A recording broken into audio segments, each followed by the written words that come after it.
Сасанидская империя занимает весомое место в истории мировой интеллектуальной культуры, не только как наследница древней восточной цивилизации, но и как живой узел, в котором соединилась греческая философия, индийская и месопотамская наука и зороастрийская теология.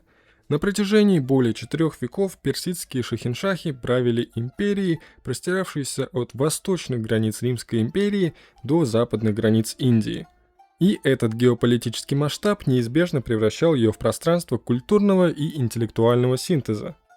Обычно этому аспекту сасанидской цивилизации уделяется недостаточно внимания. Куда более информации, книг, статей, видеороликов мы найдем о вечном противостоянии сасанидов с Византией, но никак о интеллектуальной жизни в этом государстве. Загвоздка в том, что из произведений этой эпохи сохранились преимущественно религиозные сочинения, трудные для понимания. Этим и объясняется относительная скудность исследований по данной теме. Тем не менее, совокупность дошедших до нас источников, тексты на среднеперсидском, монеты, надписи, сирийские и арабские хроники, а также свидетельства самих персидских ученых позволяет воссоздать богатую и многогранную картину. Уже в ранний сасанидский период при первых правителях двор Шахиншаха стал магнитом для мыслителей, религиозных деятелей и ученых самых разных традиций – зороастрийцев, манихеев, иудеев, христиан, буддистов и брахманов. В этом государстве развивалась астрономия, медицина, философия и многое другое. Сегодня мы попытаемся во всем этом разобраться. К III веку зороастризм, древнеиранская религия, возникшая еще в первом тысячелетии до нашей эры и унаследованная сасанидами от ахеменидской и парфянской эпох, существовала скорее как совокупность устных традиций и локальных культов, чем как кодифицированная религия с единым каноном. Именно при первых сасанидах начинается систематическая работа по превращению веры почитателей Ахура Мазды в государственную религию с четкой догматикой. Традиция приписывает первую редакцию Авесты жрецу Тансару, а окончательную кодификацию и создание специального фонетического авестийского письма связывает с деятельностью верховного жреца Адурбада при Шапуре II в IV веке. В основе зрелой зороастрийской теологии лежит этический дуализм. Благой бог-творец Ахура Мазда и его вечный противник, разрушительный дух Ахриман, ведут космическую борьбу, в которой каждый человек своими мыслями, словами и делами определяет, на чьей стороне окажется. Но эта мысль не ограничивалась мифологией. Есть огромная энциклопедия Денкарт. Туда жрецы IX-X веков собрали буквально все – зороастрийскую теологию, этику, историю, пересказ утраченных частей Авесты. Есть также Бундахишн, трактат о сотворении мира, подробно расписывающий, как Ахура Мазда и Ахриман создавали и делили Вселенную. Есть Минок Ихрат, дух разума, краткое руководство с изложением основ зороастрийского вероучения. Мудрец задает вопросы, а олицетворенный дух разума отвечает. От сакральных вопросов до правил повседневной жизни. И есть Шкант Гуманик Визар, разрешение сомнений, зороастрийский апологетический текст. Интересно, что во всех них прослеживается кропотливая понятийная работа, во многом опирающаяся на греческую философскую лексику. Во многом это из-за влияния греков на Иран после завоеваний Македонского. Интересно, кстати, что само слово «философия» было переведено на среднеперсидский как «храт дашагих», калька с греческого «любомудрие». Зороастрийские богословы усвоили аристотелевское учение о добродетели, как золотой середины между избытком и недостатком, назвав его пайман, мера, и сделав центральным этическим понятием. Они восприняли платоновскую доктрину о соответствии микрокосма человека и макрокосма Вселенной, утверждая, что кожа человека подобна небу, плоть земле, кости горам, а кровь водам морским. Наконец, они переняли Гиппократа-Галеновскую теорию 4 стихий и 4 телесных соков. При этом важно понимать, что почти все эти тексты дошли до нас в письменной фиксации уже исламской эпохи, IX-X веков. Однако накопленный в них понятийный аппарат восходит именно к спорам, которые велись при сасанидском дворе и храмовых школах. Одним из таких внутренних споров был зурванизм, более радикальное фаталистическое ответвление зороастризма, ставившее во главе пантеона не Ахура Мазду, а безличное божество бесконечного времени – Зурвана, от сомнения которого якобы и родились братья-близнецы Ахура Мазда и Ахриман. Однако ни в одной подлинной сасанидской надписи имя Зурвана не встречается, и степень институционализации этого течения остается предметом спора. Возможно, речь шла не об отдельном направлении зороастризма, а лишь об одном из спекулятивных направлений внутри жреческой мысли. Этот пример хорошо иллюстрирует общую трудность реконструкции сасанидской интеллектуальной истории, подлинных внутренних источников, считанные крохи, и многое приходится восстанавливать по отражениям в чужих, зачастую неприязненных текстах. Самой яркой философско-религиозной фигурой сасанидской эпохи остается Мани. Уроженец Вавилонии, родился около 216 года, выросший в иудео-христианской общине эль-хасаитов. В 12-24 года, по манихейскому преданию, он пережил откровение от небесного двойника, предписавшее порвать со своей средой и провозгласить новое окончательное учение. В конце 230-х годов Мани отправился на восток, познакомился с буддизмом, а в апреле 243 года, в день коронации сасанидского шахиншаха Шапура I, был принят при его дворе в Ктесифоне. Он преподнес царю написанное собственноручно на среднеперсидском сочинение «Шапуракан». Там описано, мол, мудрость и добрые дела прежде посылались человечеству через Будду в Индию, Заратуштру в Иран и Иисуса на Запад, а теперь, как утверждает манихейское учение, та же истина открывается в лице Мани, как последнее откровение. То есть эта религия – это попытка объединить разные религии сасанидской державы в одну. Учение Мани – дуалистическая космология. Два из вечных начала, царство света и тьмы, ведут космическую битву, в ходе которой частицы божественного света оказываются пленены материей, а душа человека – искра света, заточенная в темнице тела. Спасение достигалось через гнозис, тайное знание о своей истинной световой природе, и предельный аскетизм. Избранные воздерживались от мяса, вина и брака, а более многочисленные слушатели вели обычную жизнь, поддерживая общину. Идеи Мани появились не с пустого места. Они формировались среди философии гностиков Бардайсана Эдесского и Маркиона Синопского и гностических школ Месопотамии. Учение манихейства распространилось стремительно. Миссионеры достигли Мерва еще при жизни Мани. К концу III века общины существовали в Египте, а вскоре и в Риме. Манихейством в молодости увлекался даже Августин Аврелий. Однако успех имел и обратную сторону. Влиятельный верховный зороастрийский жрец Картир, увидевший в универсальной религии угрозу зороастризму, настроил против Мани Шахиншаха Бахрама I. Мани был взят под стражу и умер в заключении в Гандишапуре около 274-277 года. Его смерть и гонения не остановили распространение веры. Часть общин ушла в глубокое подполье, а основная масса манихеев бежала за пределы государства. Они распространили свое учение от Северной Африки до Китая, где отдельные общины продолжали существовать до позднего Средневековья, оставив благодаря находкам в Турфане и Египте богатый корпус подлинных манихейских текстов на нескольких языках. Позднее дуалистическая логика манихейства всплыла в новых движениях, от маздакизма в Иране до павликианства, богомильства и катарства в средневековой Европе. Кстати, о маздакизме. Это религиозно-политическое движение развернулось на рубеже 5-6 веков. Названо оно по имени проповедника Маздака. Опираясь на неоманихейскую по духу космологию, Маздак призывал к выравниванию имущественного неравенства, как средству борьбы с силами тьмы в этом мире, предлагая древнюю форму уравнительного коммунизма. Движение получило неожиданную поддержку Шахиншаха Кавада I, использовавшего социальное напряжение для ослабления знати и жречества. Но затем, уже при его сыне, Хасрове I, маздакиды подверглись жестокому разгрому около 528-531 годов. Историчность деталей движения остается предметом споров, но маздакизм в любом случае хорошо показывает, во-первых, пестроту учений в сасанидском Иране, а во-вторых, как дуалистическая метафизика зороастрийского образца могла превратиться в программу социального переустройства. Параллельно с теологическими спорами в сасанидском Иране процветал более приземленный жанр философской словесности, так называемый андарс – наставления, нравоучительные и политические афоризмы, адресованные знати и будущим правителям. К этому кругу текстов относится письмо Тансара, послание, приписываемое верховному жрецу Тансару при Арташире I и адресованное правителю Табаристана Гишнаспу.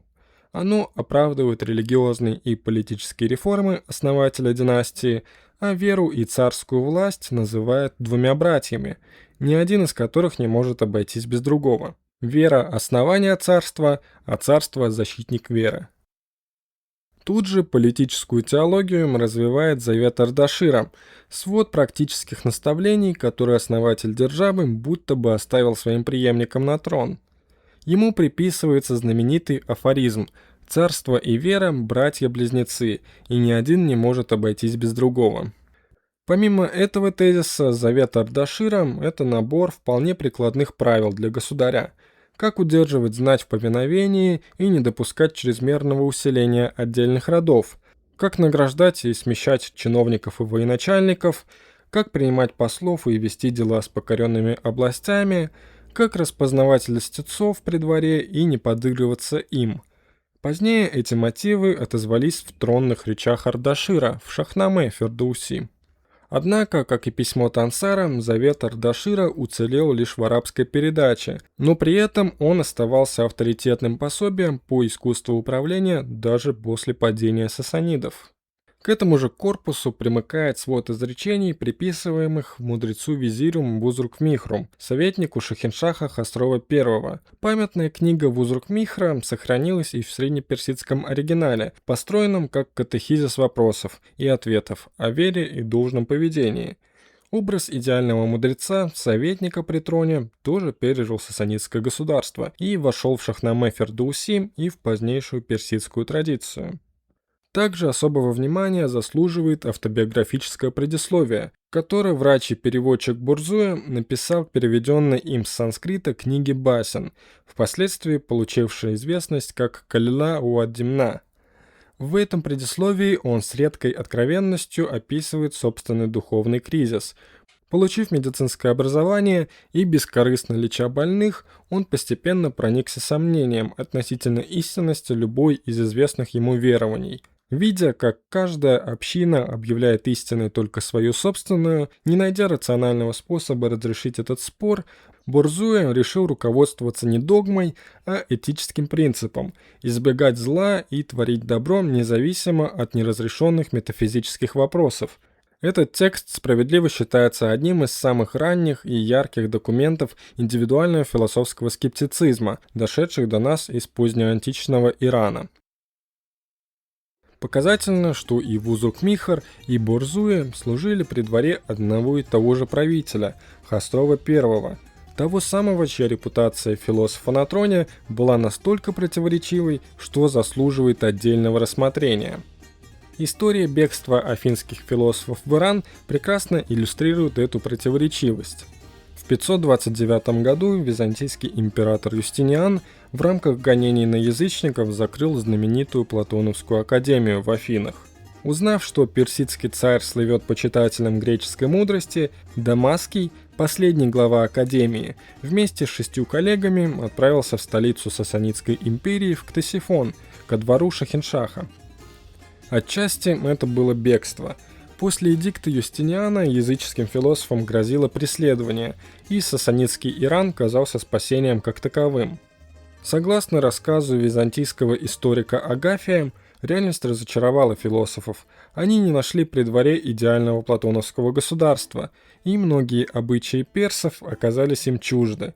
Как бы то ни было, философы вскоре решили вернуться на родину, и Хосров лично включил в заключенный в 532 году с Юстинианом Вечный мир особый пункт, гарантировавший беглецам свободное возвращение и право впредь жить, не отрекаясь от своих убеждений. Материальным следом этого эпизода стал подлинный философский диалог. Присцан Лидийский, один из бежавших философов, составил сочинение «Решение вопросов, поставленных персидским царем Хосровом». Это письменные ответы на вопросы Шахиншаха о природе сна, времен года, памяти и других предметах естественной философии, дошедшие до нас и представляющие собой редчайшее прямое свидетельство интеллектуального диалога между позднеантичной греческой философией и сасанидским двором. Еще один показательный пример – придворный философ Павел Перс, служивший при Хосрове I, составил и посвятил Шахиншаху трактат о логике Аристотеля, впоследствии переведенный на арабский язык и оказавший влияние на арабо-мусульманских философов, вплоть до Аль-Фараби. Павел в своем сочинении разделял знания и веру. Знание, по его мнению, касается того, что очевидно и не вызывает сомнений, а вера – того, что отдалено и не определено, и поэтому порождает разногласия. Этот рационалистический аргумент был произнесен при дворе зороастрийского Шахиншаха, что говорит об удивительной интеллектуальной открытости сасанидской среды. Идеологический парадокс сасанидского Ирана в науке проявился, пожалуй, ярче всего. Зороастрийское жречество официально относилось к эллинской учености настороженно, объявляя завоевание Александра Македонского катастрофой, уничтожившей изначальное богодатное знание, некогда содержавшееся в утраченной части Авесты. Но именно эта идеологическая рамка парадоксальным образом стимулировала активнейшее изучение греческой и индийской науки. Раз все истинное знание изначально принадлежало иранцам, а было лишь рассеяно по свету после похода Александра, то перевод и изучение греческих и индийских трактатов воспринимались не как заимствование, а как возвращение законного наследия. Энциклопедия Денкарт сохранила знаменитый пассаж о том, как Шахиншах Шапур I повелел собрать в единое целое с Авестой сочинения по медицине, астрономии, движению, времени, пространству, субстанции, возникновению, распаду, превращению, логике и прочим искусствам, рассеянные среди индийцев, греков и других земель, приказав снять с них копии для царской сокровищницы. По существу, это первая в истории иранской цивилизации государственная программа перевода и кодификации знания, и именно она задает логику всего, о чем дальше пойдет речь. Ни один сюжет из истории сасанидской науки не оброс таким количеством легенд, как история города Гундишапура, на среднеперсидском Вех-Андиок-Шапур, лучше, чем Антиохия, город Шапура, в Хузестане, в том самом регионе, где за 3500 лет до этого стояли эламские сузы. Гундишапур был основан Шапуром I между 256 и 260 годами, после того, как сасанидские войска захватили римский город Антиохию и увели в плен за сотни километров от дома множество антиохийцев, среди которых было множество как ремесленников, строителей и врачей, так и простых сельских жителей, в общей сложности десятки тысяч людей. И вот ими предстояло заселить новый город. Среди депортированных значительную долю составляли грекоязычные и сирийскоязычные христиане. И именно это обстоятельство определило всю дальнейшую судьбу города, как одного из важнейших очагов христианской, а затем и научной культуры в державе сасанидов. Гундишапур с самого начала оказался связан с драматическими сюжетами религиозной истории. Сюда по манихейской традиции был заключен и здесь умер Мани, а несколькими десятилетиями позже, при Шапуре II, здесь же был судим и казнен епископ Восточно-Сирийской церкви Шахдост в рамках гонений на христиан, которые персидские власти развернули после того, как император Константин объявил христианство государственной религией Рима. Подлинный расцвет города как научного и медицинского центра связан не с этими ранними эпизодами, а с более поздним временем. Хотя и без этого город был вторым по престижу в империи, да и сам факт его существования и то, что его буквально называли «лучше, чем Антиохия», постоянно напоминал персам о триумфе над Римом. Однако с притоком в Иран восточно-сирийских, то есть несторианских христианских ученых в V-VI веках, в городе наступил новый ренессанс. Чтобы понять, откуда взялся этот приток, нужно вернуться к церковной истории. После того, как в 431 году на Эфесском соборе было осуждено как ересь учение константинопольского патриарха Нестория, настаивавшего на строгом разграничении божественной и человеческой природы Христа, А в 451 году Халкидонский собор закрепил формулу, которую восточно-сирийские богословы сочли недостаточно последовательной. Эта ветвь христианства оказалась во все более напряженных отношениях с имперской церковью Византии. В 489 году император Зенон, борясь с несторианством внутри собственной империи, распорядился закрыть знаменитую богословскую школу в Эдессе. Крупнейший на тот момент центр сирийско-христианской учености, где велось систематическое изучение не только богословия, но и логики Аристотеля, необходимой для ведения теологических диспутов. Изгнанные из Эдессы преподаватели и студенты почти в полном составе перебрались через границу, в Нисибин, город на персидской территории, где уже существовала параллельная богословская школа. Так возникла знаменитая Нисибинская школа, крупнейшее учебное заведение Церкви Востока, дававшее не только богословское, но и фундаментально-светское образование, изучение сирийского письма и логики Аристотеля. Медицина в самой Нисибинской школе официально не преподавалась. Устав прямо разграничивал богословское и врачебное образование. Однако при школе действовала лечебница для захворавших студентов и священников, прообраз позднейшего Бимаристана, госпиталя. Персидская держава оказалась для восточно-сирийских христиан куда более благоприятной средой, чем родная Византия. Уже в 410 году при относительно веротерпимом Ездигерде I в Селевке и Ктесифоне был созван первый собор Персидской христианской церкви, официально признавший ее существование в границах Сасанидской империи. Последующие соборы закрепили независимость персидской церкви от византийского священноначалия. Эта институциональная самостоятельность обернулась своеобразным союзом лояльности с персидской короной. В отличие от обычных христиан, вечно подозреваемых в тайных симпатиях к враждебной Византии, несториане воспринимались сасанидами как надежное, не имеющее внешнего покровителя религиозное меньшинство, и, несмотря на периодические вспышки гонений, особенно жестокие, например, при Хосрове I, когда несторианский патриарх Мар-Аба I был помещен под домашний арест, в целом пользовались куда большей стабильностью, чем их западно-сирийские единоверцы под властью Константинополя.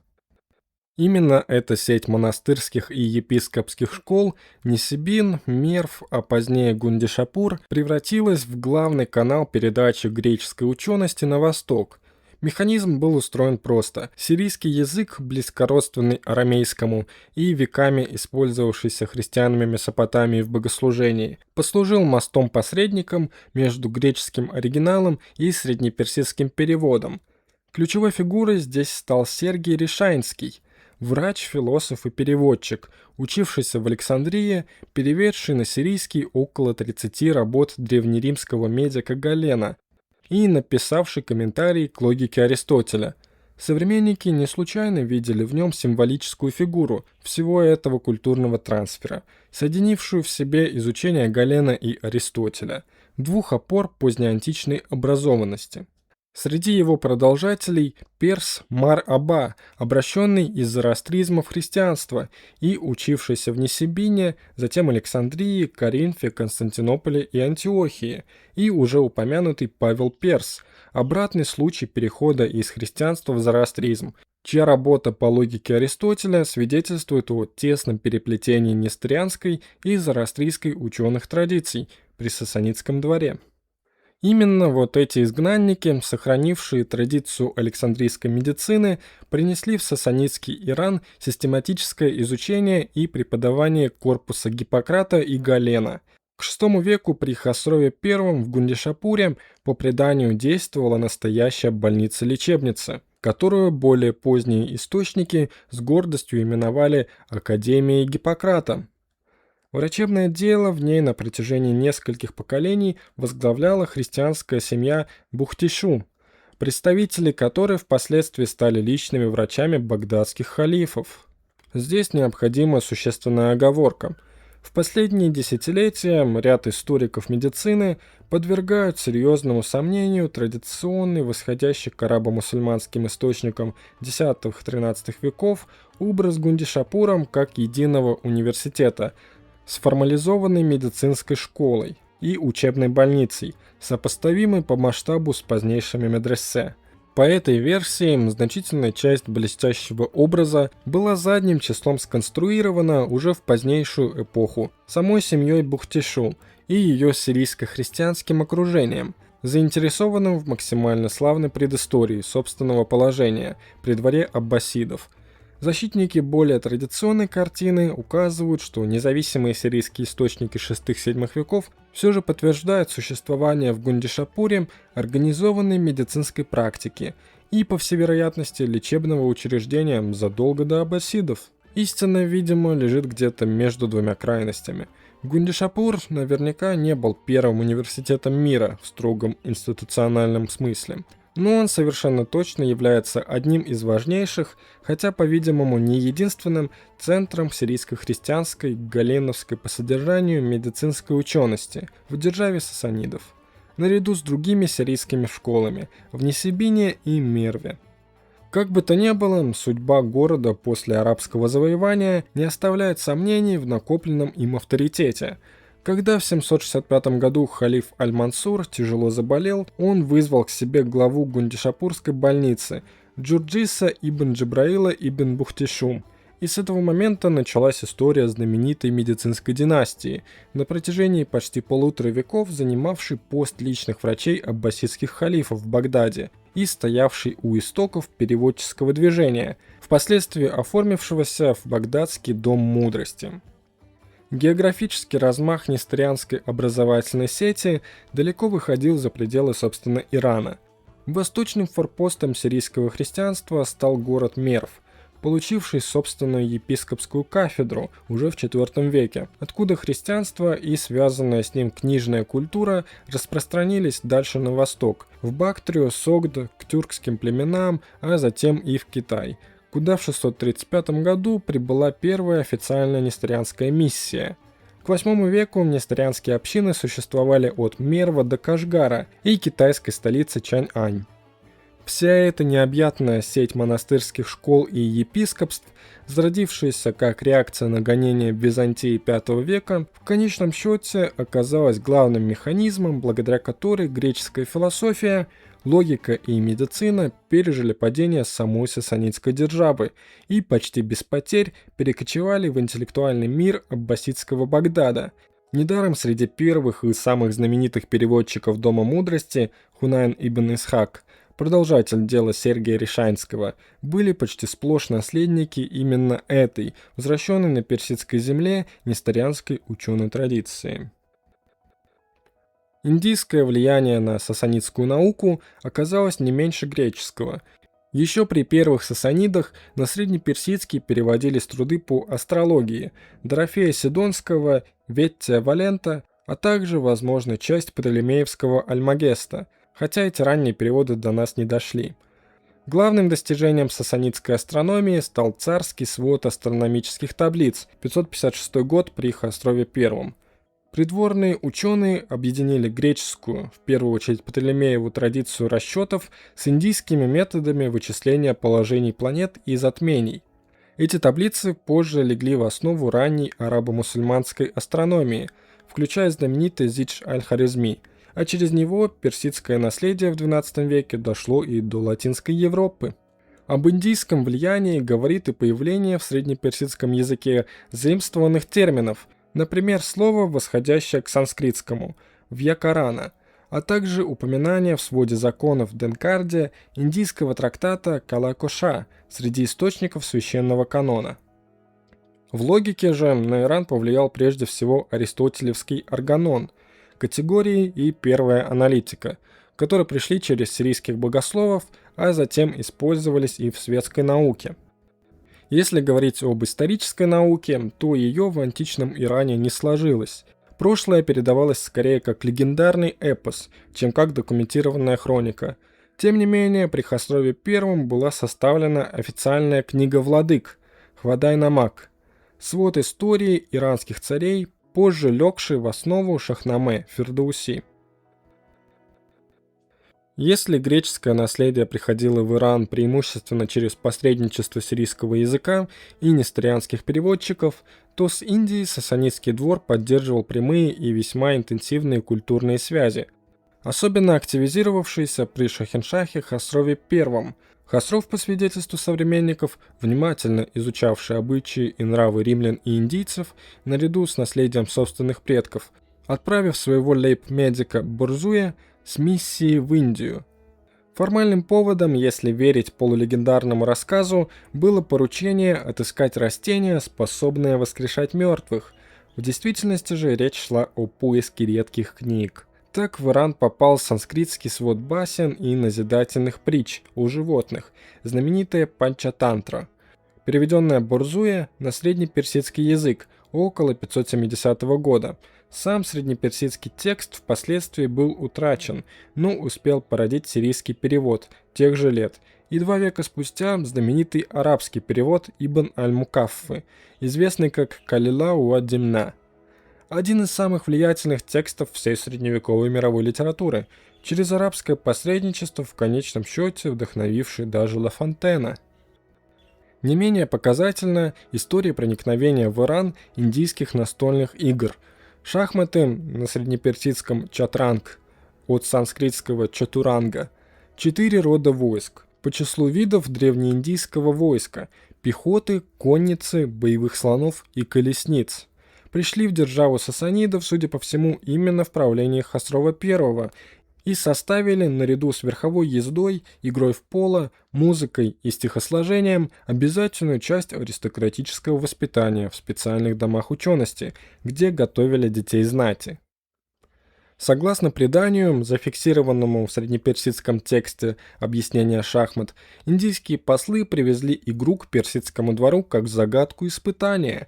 Если персидские мудрецы разгадают правила без объяснений, Индия признает превосходство персидской учености. Загадку разгадал легендарный визирь Бузургмихр, а в ответ он же изобрел персидскую игру – нарды, как встречную загадку для индийцев, которую те решить не смогли.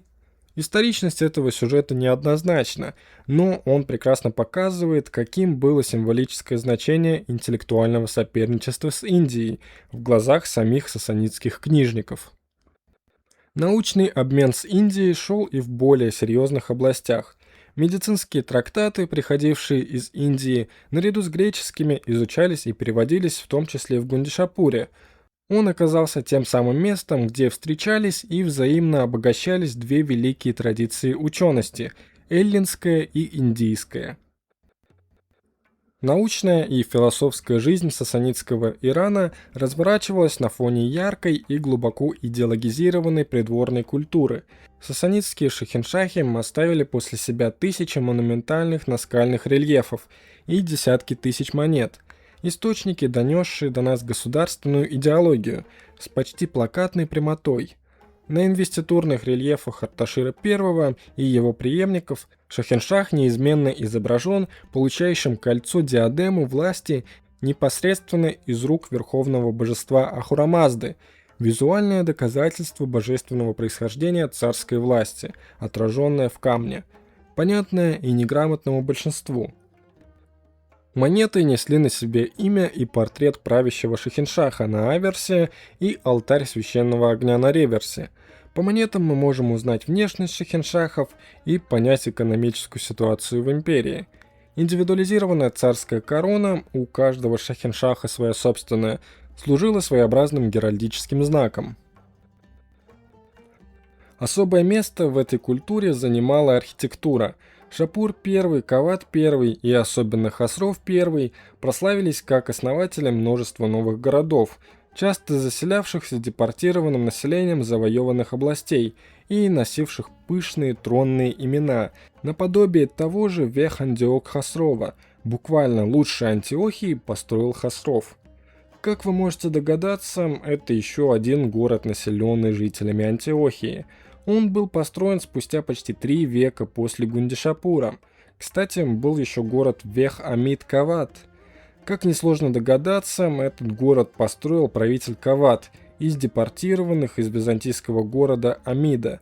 Ну вот, была у сасанидов традиция забирать население у Византии. Буквально. Говоря о архитектуре, стоит упомянуть дворцовый комплекс в Ктесифоне со знаменитым сводчатым залом Таки-Кисра, охотничьи парки и гроты с многофункциональными рельефами в Таки-Бустане. Все это свидетельствует о определенной культуре, стремившейся зримо воплотить космический порядок и царское величие в архитектуре.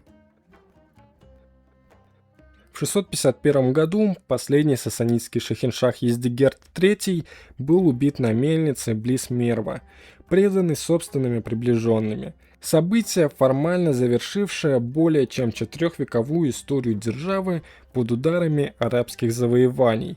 Впрочем, сама династия пресеклась не сразу. Сын Ездигерда, Пирос III, с остатками двора бежал через Тахристан и Кашгарию к танскому императору в Чаньань, где получил номинальный титул царя Персии и китайский военный чин, безуспешно пытаясь с помощью танских войск вернуть себе престол.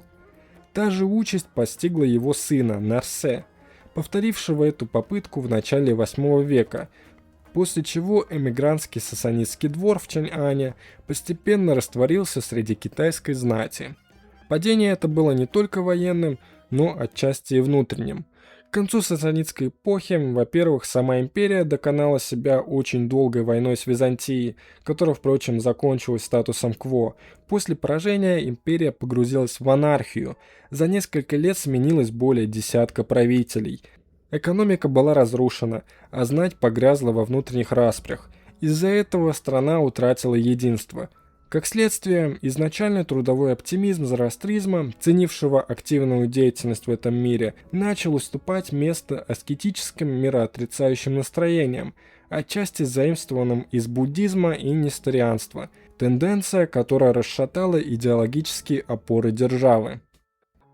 Но интеллектуальный и институциональный капитал, накопленный за 4 столетия, не исчез вместе с династией. Царская библиотека «Архив Ктесифона», само понятие «сокровищницы мудрости», позднее буквально переведенное на арабский как «Байт аль-Хикма», сеть переводчиков, владевших сразу греческим, сирийским, среднеперсидским и вскоре арабским языками, врачебная династия Бухтишу, вышедшая из Гундишапура, и, наконец, сам образ просвещенного правителя-покровителя наук, воплощенный в фигуре Хосрова I. В заключение можно сказать, что сасанидская интеллектуальная культура предстает пред нами не как замкнутая на себе провинциальная традиция, а как подлинное перекрестие позднеантичного мира.